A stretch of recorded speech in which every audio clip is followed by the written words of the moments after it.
केरल की बस से वीडियो इंटरनेट पर वायरल हुआ। वीडियो में दिख रही महिला का नाम शिमजिता मुस्तफा है, जिन्होंने दीपक पर आरोप लगाए कि वो भरी बस में उनके साथ मिसकंडक्ट कर रहे थे। लेकिन उस वीडियो में कहीं भी ये साफ नहीं होता हुआ नजर आया कि दीपक ने महिला को छूने की कोशिश की।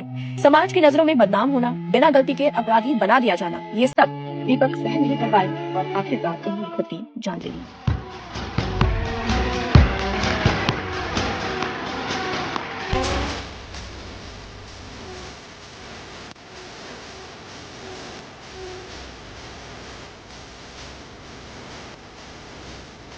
मेरे को इस बार रिस्क लेने का ही नहीं है, बिल्कुल रिस्क नहीं लेने का। कौन है ये लोग? कहां से आते हैं ये? हर हर महादेव। स्वागत है आपका मेरे चैनल पे। अगर आप इस चैनल पे नए हैं तो लाइक करें, कमेंट करें, सब्सक्राइब करें। दोस्तों, इस वीडियो को बनाने का पर्पस सिर्फ एंटरटेनमेंट है और फन है। इस वीडियो में दिखाई गई क्लिप्स किसी की भावना को ठेस पहुंचाना नहीं है, तो इस वीडियो में अंत तक बने रहिए। तो चलिए शुरू करते हैं।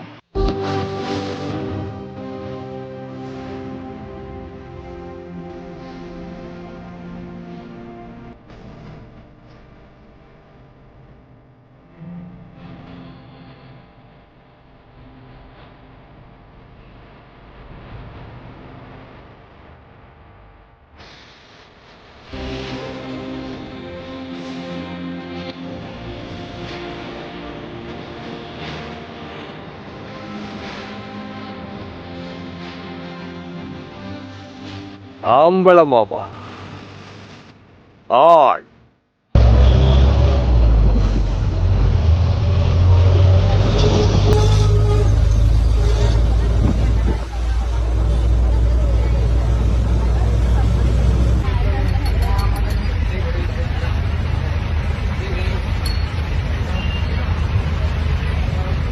अल्लाह ने तुम्हें बनाया है, तुम्हारे अल्लाह पे यकीन है, तो उसको पता था तो वो वही काट छांट करके भेज देता। आप बताओ, आप कंट्राडिक्शन है कि नहीं है? अबे यकीन करो तो पूरा करो। ये क्या है? उसने तुम्हें ठीक ठाक भेजा, नीचे आके काट पीट करके कह रहे हो हम मुसलमान हैं। पागल हो क्या तुम?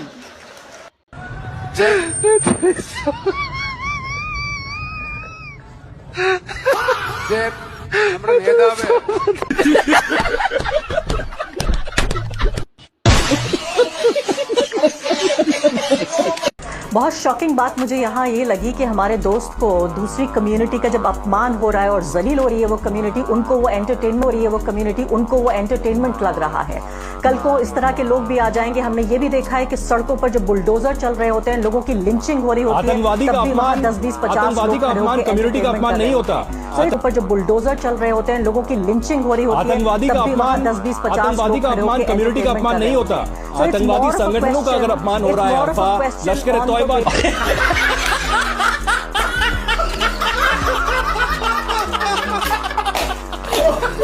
मैं बिल्कुल शब्दों को देखकर लगा रहा हूं। मैं पूरी तरह से कहना चाहता हूं मोदी जी, आपने आज एक शब्द कहा कि हर घर स्वदेशी का प्रतीक होना चाहिए। मुझे लगता है कि हर घर अगर स्वदेशी का प्रतीक हो तो मोदी जी शुरुआत आप कीजिए, विदेशी गाड़ियों से बाहर उतरिए, विदेशी हवाई जहाज में चलना बंद कीजिए। अभी मदद है भाई, अभी मदद है। देखिए, सबसे पहले तो आलोक जी मेरे बड़े भाई है, भ्राताश्री मानता हूँ। स्वदेशी की तो चिंता बात करे ही ना, जो अपने नेता स्वदेशी नहीं रख सकते। एलन ऑक्टेवियन ह्यूम से लेकर अब देख लो लास्ट तक। देखो, मैं किसी का नाम नहीं लेना चाहता, पर अब मेरे मुंह में उंगली डालेंगे तो अरे नेता तो स्वदेशी कर लो अपना पहले, फिर बाकी स्वदेशी चीजों पे बोलना। ये बड़ी अच्छी बात कही है। लोकतंत्र की पहली शर्त है कि लोकतंत्र में सवाल पूछे जा सकते हैं। आप पूछ सकते हैं, हम पूछ सकते हैं, कोई भी लोकतंत्र में सवाल पूछ सकता है। हम इस देश में प्रधानमंत्री से सवाल पूछ सकते हैं, उनकी डिग्री पर सवाल पूछ सकते हैं। वो इन्फॉर्मेशन कमीशन को झुठला दे वो अलग बात है। हम इस देश में उत्तर प्रदेश के मुख्यमंत्री से सवाल पूछ सकते हैं, कितने लोगों की मौत हुई भगदड़ में। हम इस देश में सवाल पूछ सकते हैं कि पहलगाम के आतंकी अभी कहाँ है और क्यों नहीं गिरफ्तार हुए। हम पूछ सकते हैं कि पुलवामा में इतना आरडीएक्स कहाँ से आया। हम सवाल पूछ सकते हैं कि इतने सारे लोग जो आज बेरोजगार हैं वो बेरोजगार क्यों हैं। हम सवाल पूछ सकते हैं कि पीएम केयर फंड में कौन पैसा डाला और वो पैसा कहाँ गया। हम सवाल नोटबंदी पर पूछ सकते हैं, मणिपुर पर पूछ सकते हैं, हम सवाल कालाधन पर पूछ सकते हैं और पूछ सकते हैं कि 15 लाख आएगा या 45 लाख आएगा।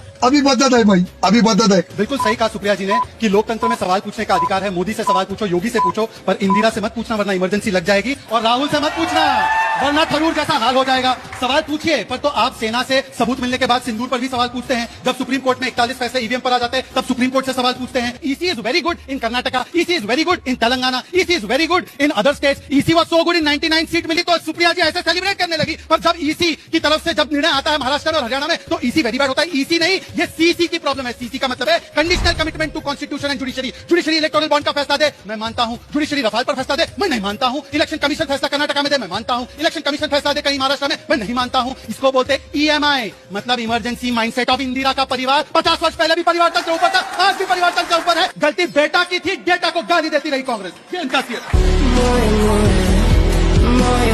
कोई देश का ऐसा प्रधानमंत्री नहीं हुआ आज तक देश में जो जाएगा कहीं वहाँ जाकर के सबसे पहले छात्रों का, बच्चों का स्कूल बंद करवा देगा। ठीक है, अरे हम भी तो यात्रा करवा रहे हैं, 17 तारीख से चल रही है ना हमारी यात्रा। कौन सा स्कूल बंद हुआ? बहुत तेज हो रहा है। उन्होंने कहा कि उनको सबसे बुरा लगता है जब नरेंद्र मोदी जी आते हैं बिहार में प्रचार करने के लिए और स्कूल को बंद कर दिया जाता है। अरे हाँ भाई हाँ। तो आप जान लीजिए कि नरेंद्र मोदी जी इतने लोकप्रिय नेता हैं कि उनको देखने के लिए इतनी भीड़ उमड़ती है। अगर उसमें कोई बच्चे को कुछ हो जाए तो फिर आप ही लोग सवाल उठाएंगे कि उस बच्चे का क्या हो गया, सरकार क्या कर रही है।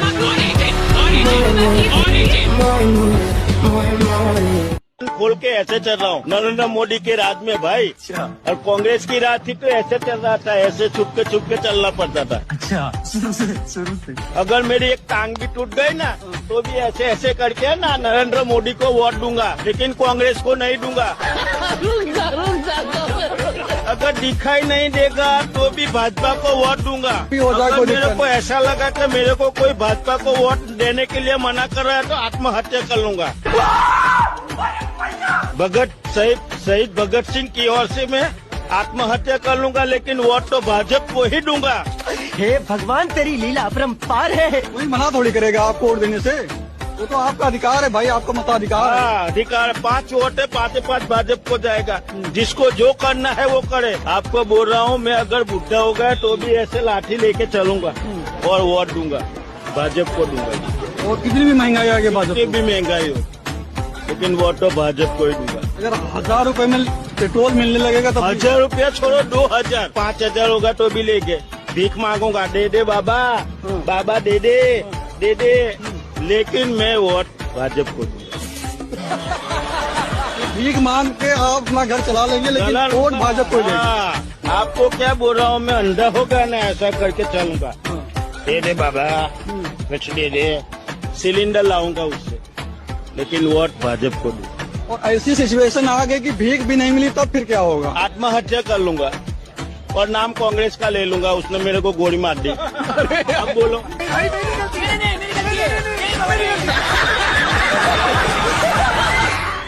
ह्यूमैनिटी जिंदाबाद। पहलगांव में कहाँ चली जाती है ह्यूमैनिटी? पहलगांव में कहाँ चली जाती है ह्यूमैनिटी? आप जवाब नहीं देंगी, नहीं बोलेंगी कुछ भी। आप जवाब नहीं देंगी, कुछ भी नहीं बोलेंगी। ऐसे ही जब भी सवाल करो, जब भी बात करो पहलगांव को लेकर, मैं पहलगांव को लेकर आप आई थी यहाँ पे, पहलगांव को लेकर प्रोटेस्ट करने आई थी। अपने देश में हो रही मानवता के खतरे को आप देख रही थी। पहलगांव को लेकर आप प्रोटेस्ट करने आई थी। पहलगांव को लेकर प्रोटेस्ट करने आई थी मैम, प्रोटेस्ट करने आई थी पहलगांव को लेकर।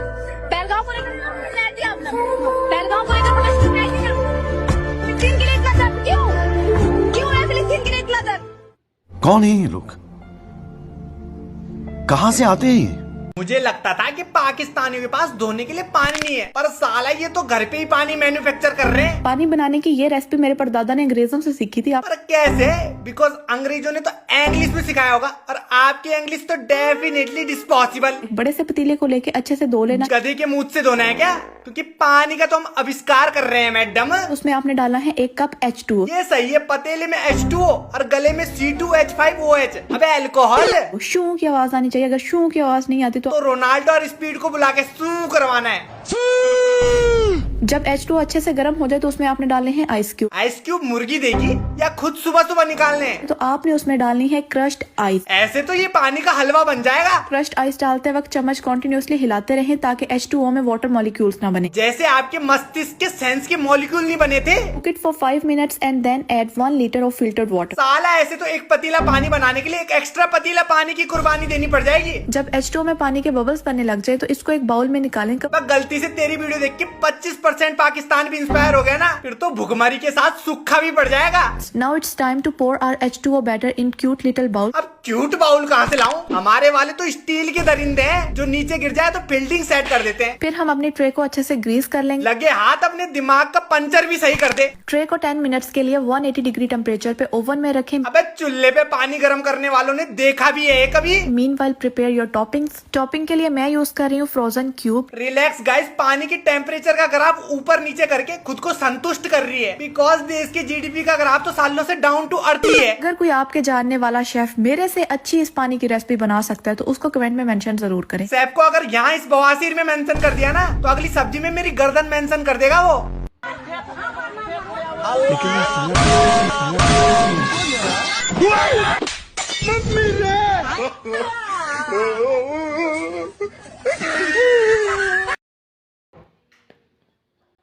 धन्यवाद दोस्तों वीडियो को अंत तक देखने के लिए। दोस्तों वीडियो आपने अंत तक देख लिया है तो लाइक करें, कमेंट करें, सब्सक्राइब हो सके तो वीडियो शेयर भी करें। इसी तरह प्यार और सपोर्ट करते रहिए। तो राम राम दोस्तों, तो फिर मिलते हैं अगले वीडियो में।